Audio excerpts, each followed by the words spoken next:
6 ఏళ్ల వయసులో మా నాన్న చనిపోయారు. I became a drug addict. తాగుబోతున్న అయిపోయాను. మా అమ్మను కొట్టాను, తిట్టాను, ముఖాన్ని ఉంచాను, వాంతి చేస్తాను ఆమె పైన. నా బేదులు గడిగింది మా mummy. That was my state. I became a drug addict. I became a criminal convict.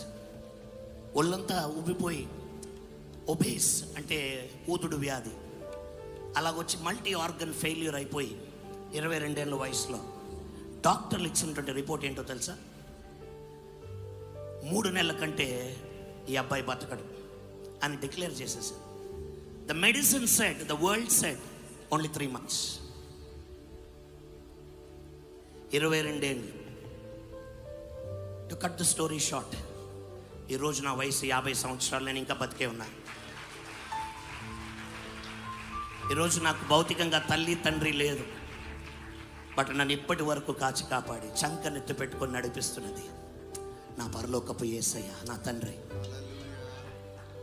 You may not have your physical parents today. 2 సంవత్సరాల క్రితం we had daddy. ఇప్పుడు నాన్నగారు లేరు. But the same God who's been with me wants to tell this family and this ministry and people here, ఈ లోకంలో అందరూ నేను విడిచిపెట్టి వెళ్ళిపోతారు, బట్ ఒక వ్యక్తి మాత్రం ఈ లోకంలో ఉన్నంత వరకు మాత్రమే కాదు, నిత్యత్వానికి నీతో పాటు వస్తాడు. ఆయన పేరు యేసయ్య. హల్లెలూయా. మళ్ళీ పాడదామా? తల్లి నిన్ను మరచిన, తండ్రి నిన్ను యేసయ్య మరువాడయ్యా, బంధువులు వీడచిన, స్నేహితులు వీడచిన. నీ పక్కన వారికి షేక్ ఇచ్చి చెప్దామా ఈ మాట?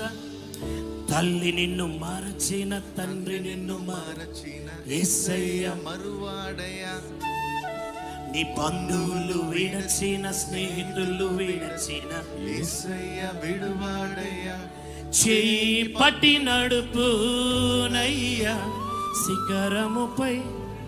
ఒకరోజు నేను శిఖరముపై నిలిపే దేవుడు ఆయన.